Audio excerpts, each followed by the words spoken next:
Hi, it's David from Electric Teaching, and I'm doing, I think, what is going to be the last part of the video sequence where we're creating a grapher, which I've done in another video sequence, but we've added the integral trick to it so that we can play around with some calculus ideas.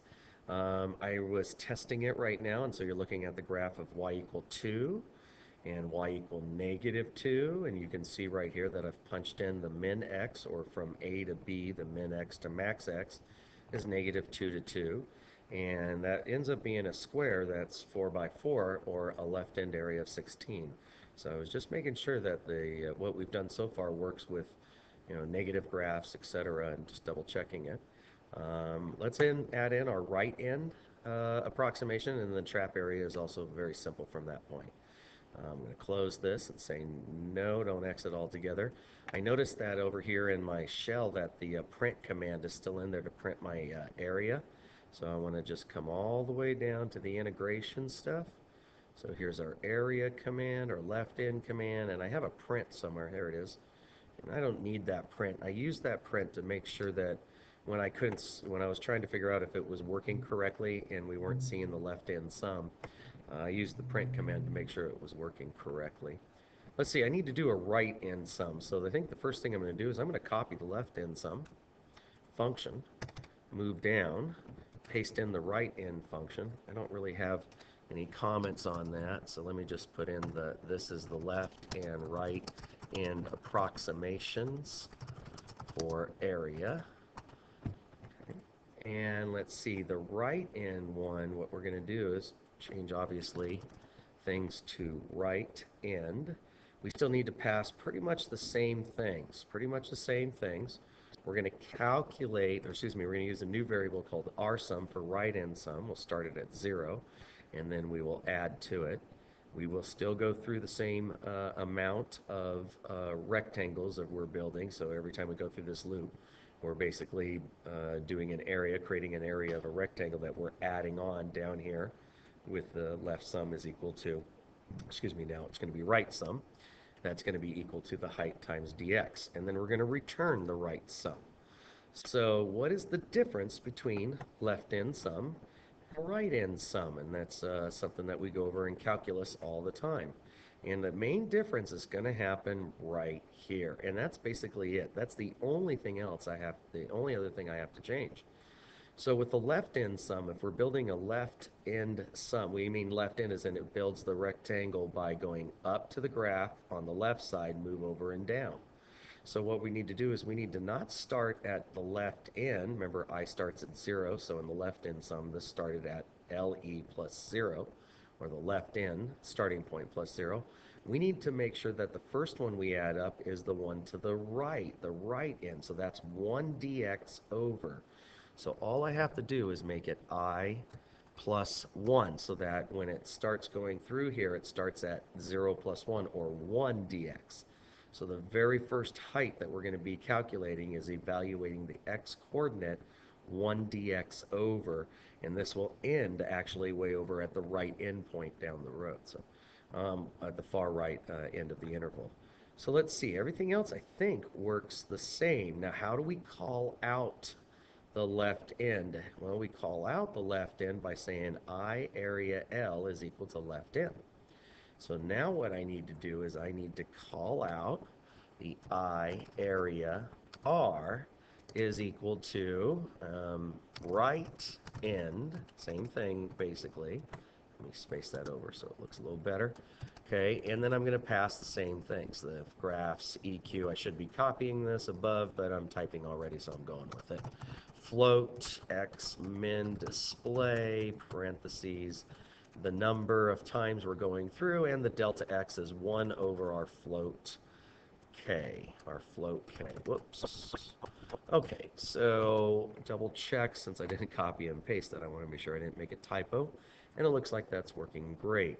So what happens is when we say a new variable is being assigned to a function, or a function is being assigned to the variable, what that means is that it will run all the commands in here. It's going to run all the commands in here, and when it comes back, whatever is returned will be returned to here. So just like before, though, with the I area left, we have to be sure that we also return, and so I'm going to do comma, area R. So we're returning both the left and right ends here. So since I'm returning two things, we need to have it assigned twice. So I'm going to come, or two things be assigned basically from the area function up here. So now instead of saying I area L only equals this, we're going to do I area with a comma R. So this is basically respectively, the first one coming back is the first one here. And so if you go down, the first one we return is the left area end, the area of the left end approximation. And then we return the area of the right end approximation as well. And that's the second thing we do. So that should work so that we get an area approximation from the right end one. So let's run what we have. I'm not sure if I did everything I need to do. Oh, sorry, can't. I've been doing in and out of Python all day, so it tends to get bogged down if I don't quit it completely. So let me try running this again and see how it works. So run, and let's put in some equations. Let's do x. Let's just keep it simple. So let's integrate. Let's integrate from, how about 0 to 2, just something simple like we were doing before. I hit the A command. I'm just following the instructions I've coded in myself. So I'm going to hit the A key, and we can see that we have the left end approximation. And if you don't remember your calculus, left end builds rectangles on an increasing graph that will be a low end approximation, a lower approximation, as some textbooks call it. The right end will build rectangles like this, if you can follow my mouse, up and over and back, and up and over and back. And so that's always more than the actual area. And it did work out to be that way. I'm going to hit Q to start over. And I'm just going to do something a bit more complicated like x squared. You can do caret or the double star either way. And let's integrate from, let's do I integrate from -2 to 2 here and just see what happens. And you can see, because what happens here, and what I was testing to see if they'd be equal.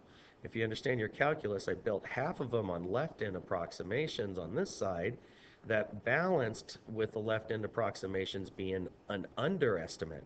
So in a decreasing graph, a left-end based height of a rectangle, or a rectangle made with the left end controlling the height, will always be more, but over here it will be less.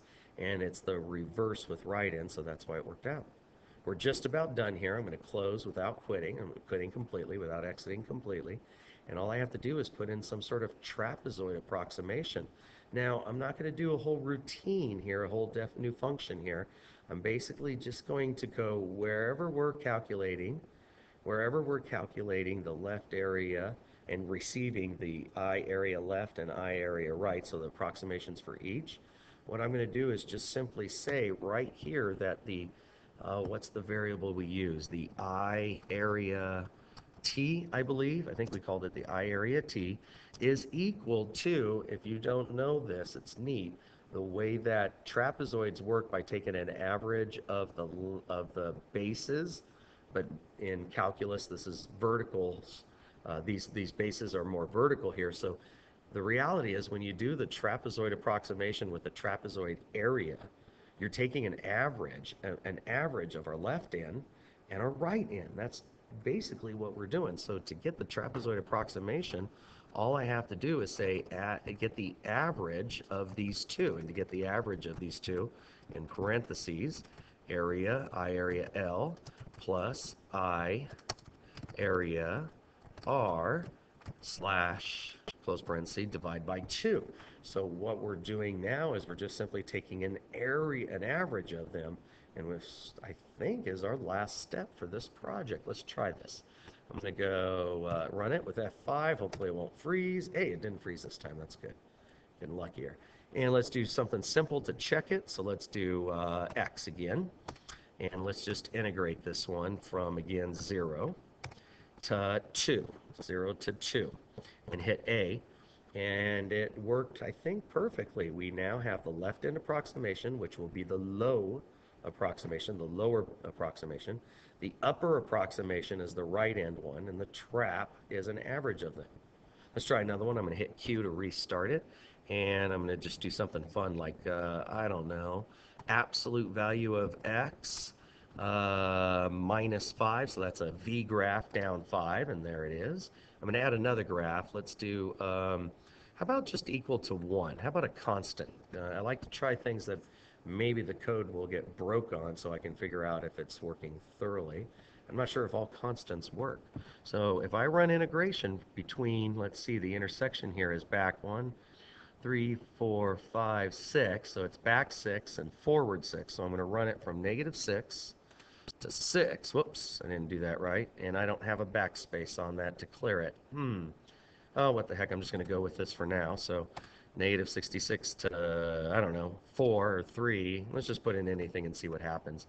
So you can see I got a bunch of area being filled in over here on the left, and it properly took the bigger graph minus the smaller graph to calculate its heights, and vice versa here. Let me just run this one more time. I'm going to just hit Q. Oh, notice our left end and our right end has different numbers, and the trap is a better approximation of right in between. Let's do this another time. I'm going to hit Q one more time here, and let's do something similar. I want to try to actually do what I was doing before. So down 5, and G for new graph, and 1. And now I for integration, and let's run it from -6, return to 6, and hit A for graphing it. And you can see that it gave us both the left end, right end, and trap of being the exact area in this object. And if you play around with the triangle, this should end up being 1/2 base times height. This should be 1/2 base times height. So it was 12 for the base, and the height was from 5, and 1 more is 6. So you had 12 times 6, and then which is 72, and then we're going to divide that by 2 to get the area of the triangle. And sure enough, it's working what it seems to be fine. I think that's it for this sequence of video lessons. I hope this has been helpful, and hopefully you can take what you learned here and apply it to other applications or games or whatever. I'm David from Electric Teaching, and I thank you for listening and supporting the YouTube channel. Have a good day.